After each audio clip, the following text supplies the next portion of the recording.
خلافتنا بمسرور فتية عظيم شأنها بين البرية. Assalamu alaikum wa rahmatullahi wa barakatuhu, and welcome to another episode of Beacon of Guidance. This series is a compilation of questions and their answers given by Hazrat Mirza during various virtual mulaqats from Ahmadis from all over the world. Let's now start our program with the very first question. Hazrat Khalifatul-Masih V, Ayyadahullah Ta'ala bin Nasrihil Aziz, presided over a virtual mulaqat with Lajna Waqfat Noor from the United Kingdom on Sunday the 15th of May 2022.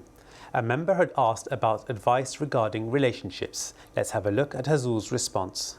حضور میرا سوال یہ ہے کہ کسی بھی رشتے میں جھگڑے اور فساد سے بچنے کے لیے کس حد تک کمپرومائز کرنا چاہیے اور کس وقت اپنی سیلف ریسپیکٹ کو ترجیح دینی چاہیے؟ بات یہ ہے کہ کس قسم کے رشتے ہیں. بعض بہن بھائیوں کے رشتے ہیں، بعض ماں باپ کے رشتے ہیں، بعض ماموں چچا کے رشتے ہیں، بعض خاوند بیوی کے رشتے ہیں، بعض ساس بہو کے رشتے ہیں. تو ہر رشتے کی مختلف نوعیت ہے، ٹھیک ہے.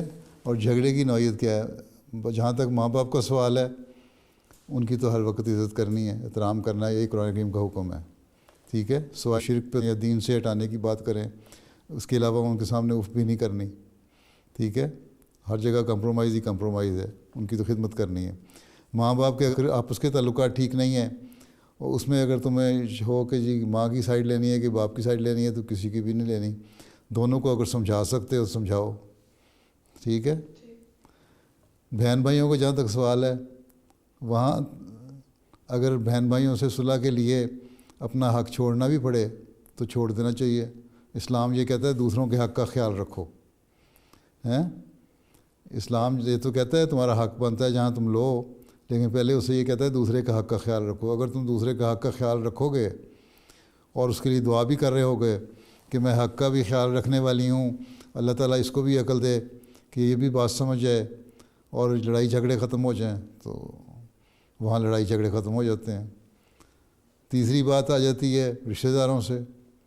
ماموں چاچا بہن بھائی اگر ان سے تو ویسے ہی بزرگ بڑے ہیں اور روزانہ کا انٹریکشن تو ہوتا نہیں ہے، میل جول تو روزانہ کا ہے کوئی نہیں، کبھی کبھار ملنا ہے، تو ان سے اچھی طرح السلام علیکم کرو، ہر ایک سے سلام کرو، خوش اخلاقی سے پیش آؤ، یہی اعلیٰ اخلاق ہیں، ٹھیک ہے. رہ گئی ساس بہو کی بات، تو ساس بہو میں یہ ہے کہ ساسیں بڑی اپنی عمر کے لحاظ سے پکی ہو جاتی ہیں ان کی عادتیں، ٹھیک ہے. تو ان کی جہاں تک عزت اور احترام کا سوال ہے وہ کرو، اور عورتوں کو کرنا چاہیے. خامدوں کو شکایتیں بھی نہیں کرنی چاہیے مستقل اپنی ساسوں کی، ٹھیک ہے. اور صرف یہ کہنا چاہیے کہ دعا کرو کہ میں صحیح طرح کام کر سکوں. بات یہ ہے اگر اپنے اچھے اخلاق ہوں تو خامد بھی آرام ہو جاتے ہیں، سوائے سے کوئی ڈھیٹ قسم کا آدمی ہو تو اور بات ہے. اسی طرح اگر کوئی ساس ہے تو اس کو یا اخلاق یہ ہے کہ بہو کا خیال رکھے. یہ تو اسلام کی تعلیم ہے کہ ایک دوسرے کے احساسات اور جذبات کا خیال رکھو. بہو کو ساس کے جذبات کا خیال رکھنا چاہیے، ساس کو بہو کے جذبات کا خیال رکھنا چاہیے، بہن بھائیوں کو ایک دوسرے کے جذبات کا خیال رکھنا چاہیے، اور پھر ان کے لیے دعا بھی کرنی چاہیے. اللہ تعالیٰ نے جو اگر کوئی ایسی پیدا کر دی ہے صورتحال جس سے آپس میں کسی بھی قسم کی رفت پیدا ہو رہی ہے، تو اللہ تعالیٰ اس کو دور کر دے، ٹھیک ہے. تو اعلیٰ اخلاق اگر ہوں تو انسان جو ہے وہ آرام کر لیتا ہے. اللہ تعالیٰ تو کہتا ہے کہ جو تمہارے دشمن ہیں ان کو بھی تم اگر اعلیٰ اخلاق دکھاؤ تو وہ بہترین دوست بن جاتے ہیں. تو جو آپس کی رشتہ داریاں ہیں یا ایک مذہب میں رہنے والے ہیں، وہ کیوں نہیں آپس میں ایک دوسرے سے اچھے اخلاق دکھا کے دوست بن سکتے؟ اللہ تعالیٰ کا تو دعویٰ ہے کہ دشمن بھی تمہارا دوست بن جاتا ہے. دوست جو آپس کے ایک ہی قبیلے کے ہیں، ایک ہی خاندان کے ہیں، ایک ہی گھر کے ہیں، ایک ہی قوم کے ہیں، ایک ہی مذہب کے ہیں، وہ کیوں نہیں کر سکتے؟ ٹھیک. اگر کوئی معین سوال ہے تمہارا تو بتاؤ مجھے، کس سے صلح کروانی ہے؟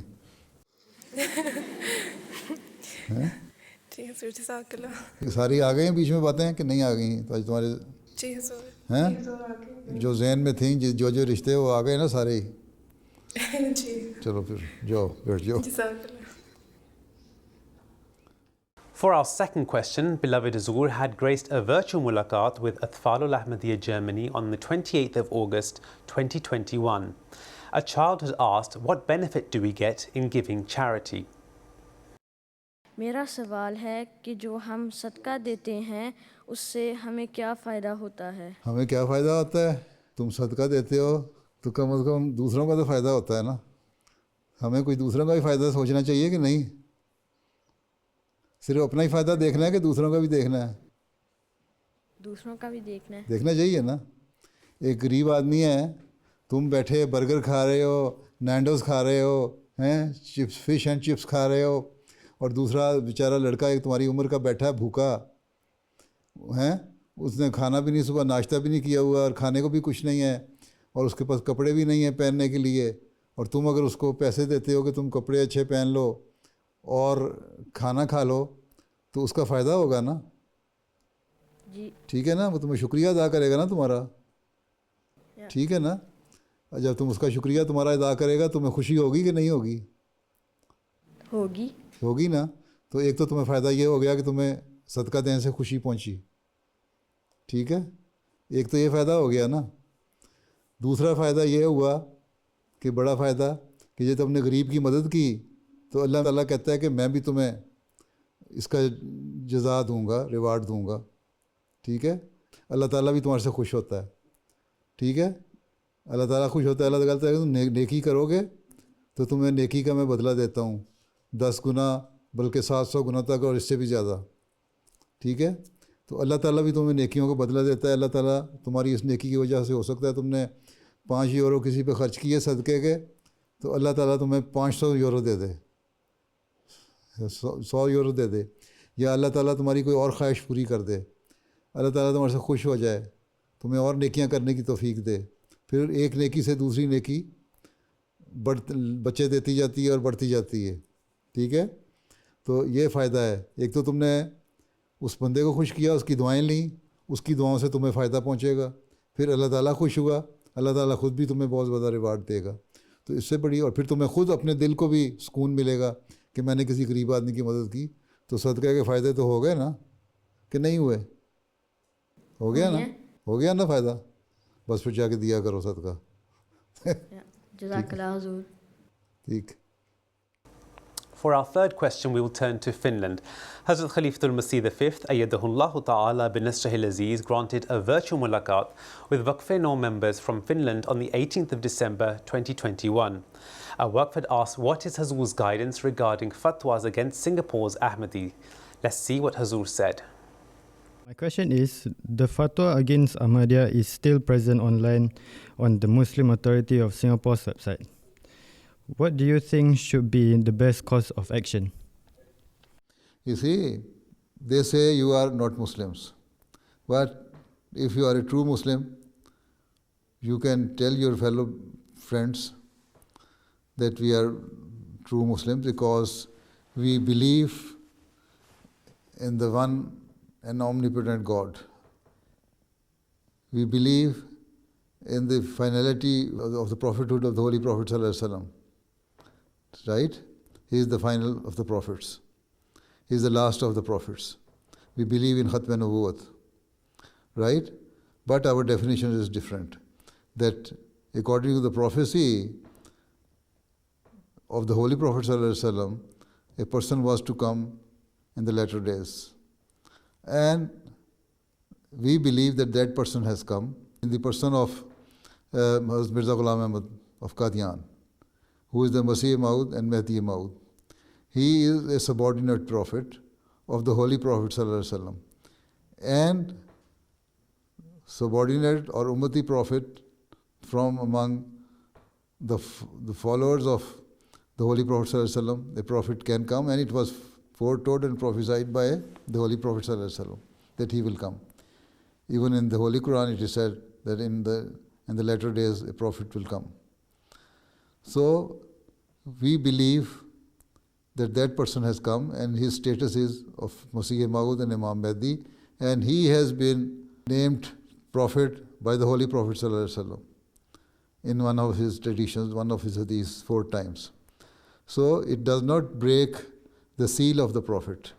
because he is the true follower of the Holy Prophet of Islam sallallahu alaihi wasallam.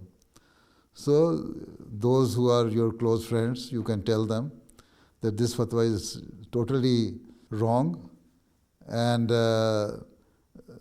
they do not understand our belief. They even do not argue with us, and they are misconstruing our interpretation, or even they are misconstruing the hadith of the Holy Prophet sallallahu alaihi wasallam.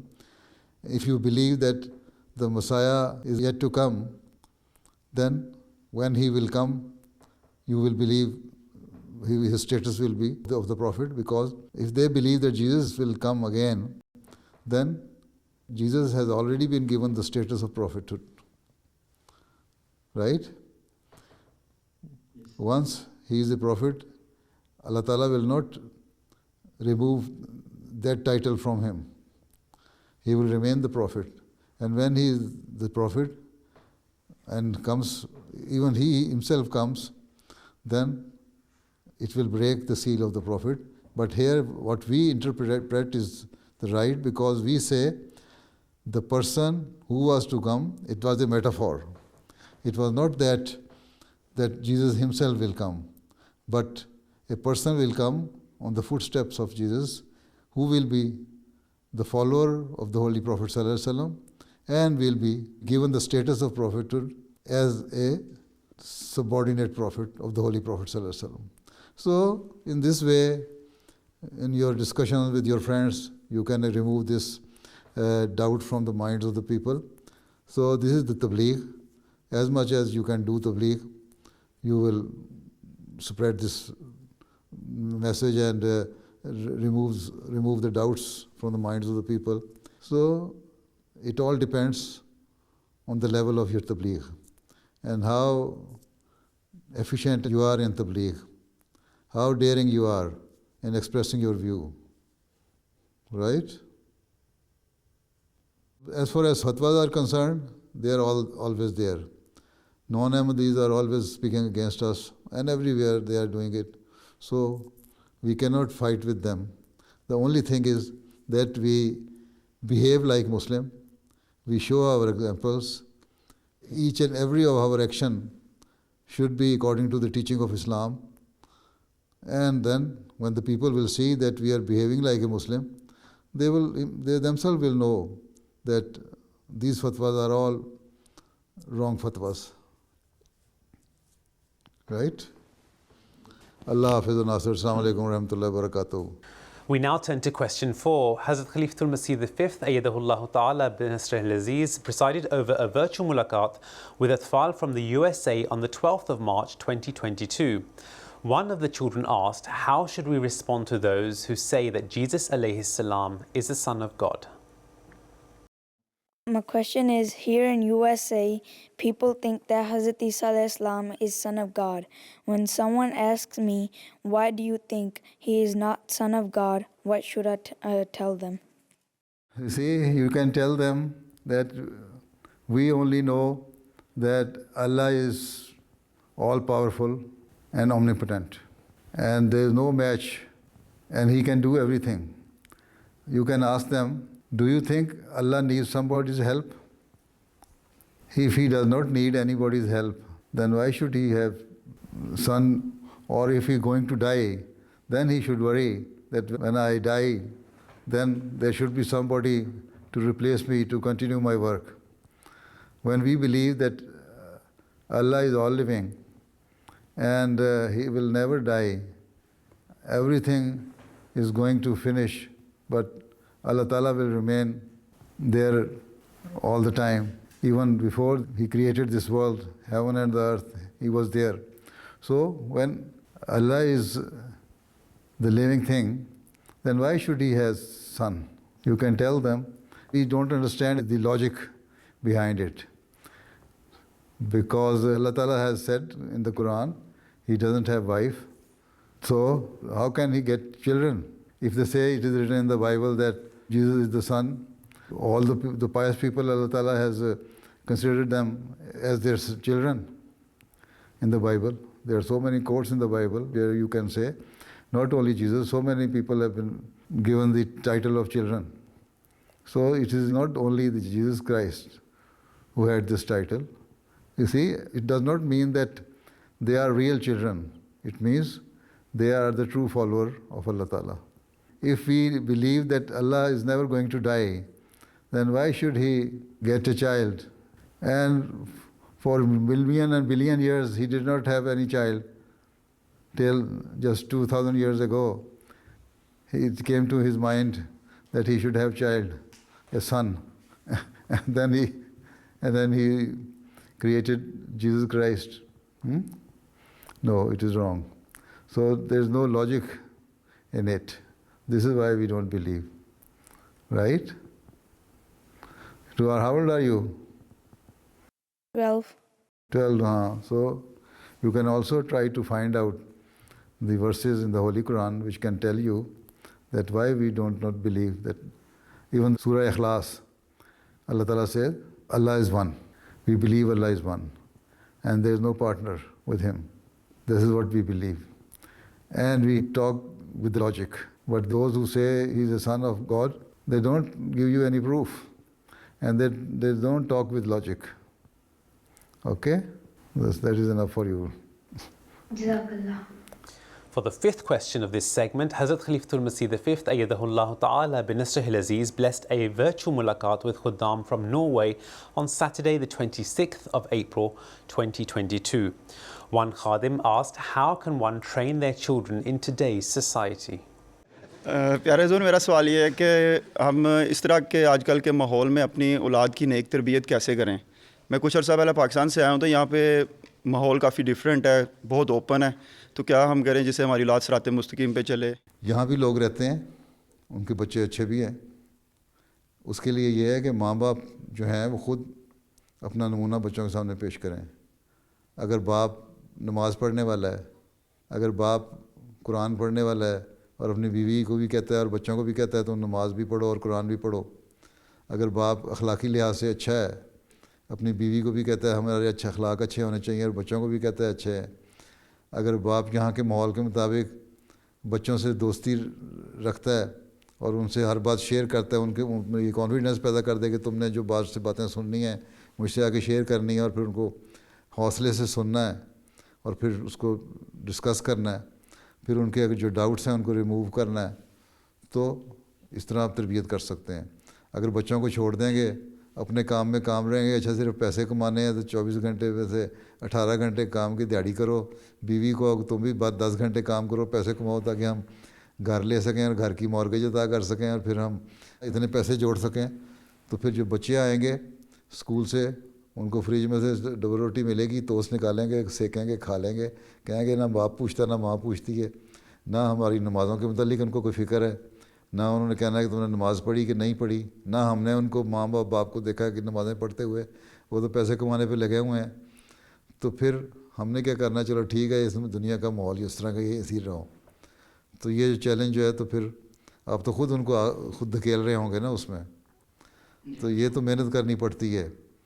تو اگر یہاں آئے ہیں پیسے تو اللہ تعالیٰ دے دیتا ہے, مل جائیں گے, تھوڑے سے کم پیسے بھی ہوں تو کوئی فرق نہیں پڑتا, لیکن بچوں پہ توجہ ضرور دینی چاہیے. پھر ویکینڈ جو ہے اس پہ بچوں کے ساتھ بیٹھیں, اور اگر کوئی جماعتی پروگرام ہے تو ان کو خود لے کے جائیں, وہاں بھی نگرانی رکھیں بچوں کی کہ بچے صحیح ماحول میں رہ کے واپس آ گئے ہیں کہ نہیں. ٹھیک ہے, وہاں کی انتظامیہ کو بھی پتہ ہو کہ ماں باپ ساتھ ہیں اور توجہ دے رہے ہیں, وہ بھی محتاط رہیں کہ صحیح تربیت کریں گے بچوں کی. تو اگر بچے کسی کے دوستوں کے گھر جاتے ہیں تو وہاں بھی آپ کو پتہ ہونا چاہیے کہ ان دوستوں کا ماحول کیسا ہے. ٹھیک ہے, وہاں جا کے کہیں گندی عادتوں میں نہ پڑ جائیں. تو یہ تو محنت کرنی پڑے گی آپ کو. جب یہاں آئے ہیں جس طرح پیسہ کمانے کے لیے محنت کرنی ہے نا, اسی طرح بچوں کی تربیت کے لیے بھی محنت کرنی ہے. جب وہ محنت کر لیں گے تو انشاءاللہ تعالیٰ اللہ تعالیٰ مدد کرے گا اور دعا بھی ساتھ کریں گے. ٹھیک ہے نا. جزاک اللہ, بہت شکریہ. For the sixth question of this segment, Hazrat Khalifatul-Masih V, Ayyadahullah Ta'ala bin Nasrihil Aziz, blessed a virtual mulaqat with Majlis Khuddam al-Ahmadiyya Canada on the 23rd of October 2021. One Khadim asked regarding students who are graduates and are not paying their prescribed chanda. Let's take a look at what Hazur had to say. Hazur, my question is that it has been observed that students who graduate are not paying chanda according to the prescribed rates. Those who are not graduate, are they paying according to the prescribed rate? Zur, sometimes what happens is they keep paying the student rate even after graduation. If they are working or they are getting any stipend or any scholarship or any pocket money, they should pay according to that, on that money they are earning, getting regularly. Those who are not getting any income from their parents, no pocket money, no scholarship, no other, some students are, university students are doing research, and they also get some small amount, some stipend or some money. So they should pay according to that. So you can just ask them that if you are earning, it's better to give your chanda according to the prescribed rate, because you are not giving your chanda to Sadr Khudamul Ahmadiyya or to the Jamaat. You are paying membership chanda for the sake of earning Allah's love. It is one of the commandments in the Holy Quran. You see, the commandment which has been given in the beginning of the Holy Quran. Right? So, if they say that because they are meeting their day-to-day expenses and they cannot afford to pay chanda according to the prescribed rate, then they can ask Sadr Sahib, or if this is Khudamul Ahmadiyya chanda, or if it is Jamaat chanda, they can ask Jamaat administration that because of this reason, I am unable to pay chanda according to the prescribed rate.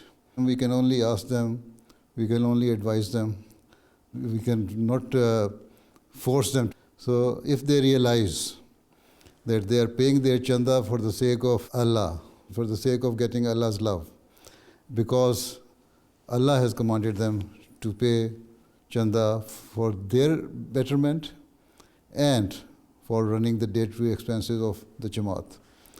You see, if they realize that the chanda is being used for some particular purpose and for good purpose, then they will pay. So you make them realize that where are you spending this money? When I announced Tariqa-e-Jadid New Year, sometime I do explain that this money is being spent in Africa for that purpose, in Qadian, in India, for that purpose, or in other part of the world for that purpose. So, and then there are quite a number of people who have written back to me that after having listened to your khutbah, we now realize that why should we pay chanda? And now we shall pay according to our capacity and according to the prescribed rate. See? So instead of pushing them in a wrong way, you just make them realize that what is their duty and why are they paying.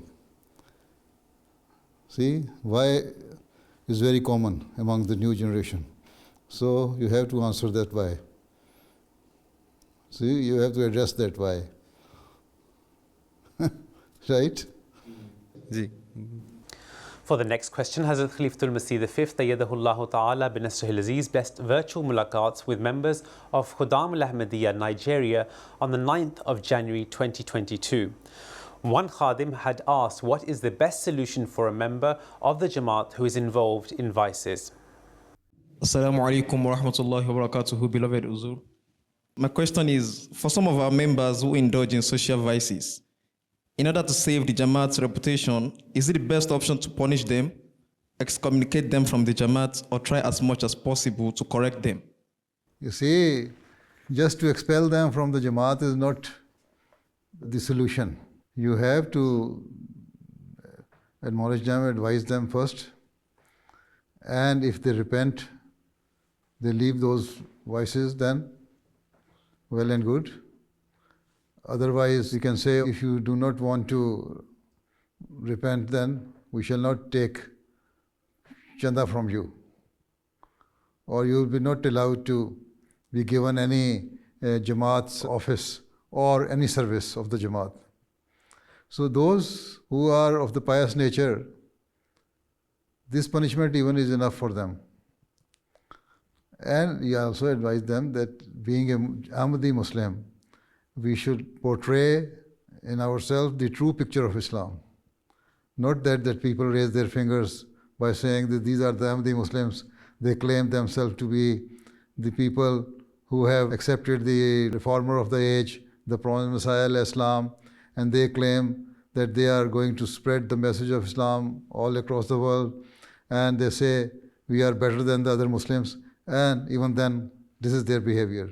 So if you properly ask them that they should change their lives and try to be a true Ahmadi, then most of them understand it. Otherwise, every person has some shortcomings. We cannot say that we are perfect, right? There are shortcomings in us, but those minor shortcomings can be ignored. Otherwise, if a person is persistent in doing wrong things, then you have to be persuasive and to keep on advising them. This is why Allah Ta'ala has asked even the Holy Prophet ﷺ, Zakkir, innama anta muzakkir. Yes, keep on advising them. And this is your duty. Not that to expel somebody. If he wants to be in the Jamaat, expelling the person is not the solution. Right? But if a person himself wants to leave the Jamaat, then that's a different thing. And if a person has done some gross mistake, a great sin, then just to make him realize that he has done something very bad and there's a heinous crime he has done, then he can be expelled from the Jamaat for some time. When he asks forgiveness, then he can again be included in the Jamaat. But apart from that, if it is a minor mistake or some small vices in a person, then our job is just to advise them, admonish them, and try to make them understand and realize the responsibility of an Ahmadi. And for the final question today, Hazrat Khalifatul-Masih V, Ayyadahullah Ta'ala, blessed Arab Ahmadi men from Canada with a virtual mulaqat on the 12th of December 2021. One of the members had asked, what are the factors that are leading Arab countries into ruin? Let's take a look at what Hazur had to say. प्यारे हुजूर अस्सलाम वालेकुम व रहमतुल्लाहि व बरकातुहू। वालेकुम सलाम। मेरा सवाल ये है कि वो क्या वजूहात हैं जिसकी वजह से अरब ममालिक तबाह हो रही है।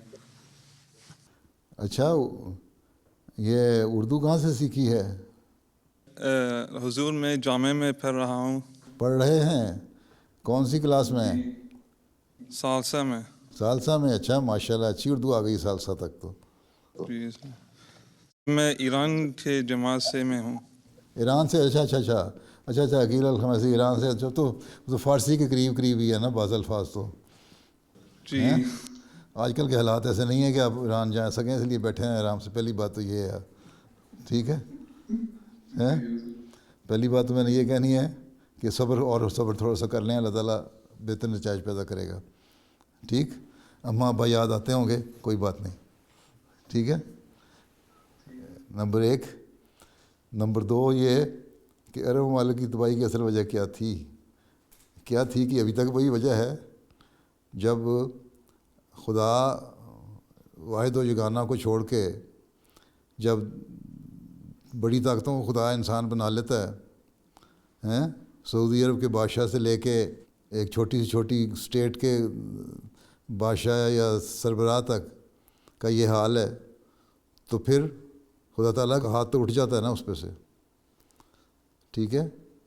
फिर ये है कि जो अल्लाह ताला ने अहकाम दिए उन पे तो अमल नहीं करना, और जो दौलत और पैसा जो अल्लाह ताला ने दे दिया उससे नाजायज़ फ़ायदा उठाना। कुरान करीम से भी सबक हासिल नहीं किया इन्होंने। अल्लाह ताला ने कुरान करीम में फरमा दिया था कि पैसों की वजह से ये कौमें तबाह हो जाती हैं, या दौलत उनको तबाह कर देती है। हम देते हैं तो बड़े खुश होते हैं, देखो हमारे पास इतनी दौलत आ गई, और वही दौलत उनकी तबाही का ज़रिया बन जाती है। تو اللہ تعالیٰ نے ان کو بھی دیا، ان سے کیا فائدہ اٹھایا انہوں نے، کیا دین کی خدمت کی.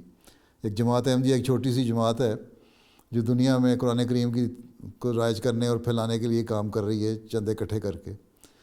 چھوٹے چھوٹے ممالک بھی ہیں، وہ بھی جو ہیں وہ ان کا 6 مہینے کا جو یا مہینے کا سرکاری خرچہ جو ہے وہ جماعت احمدیہ کے سارے سال کے بجٹ سے بھی زیادہ ہوتا ہے.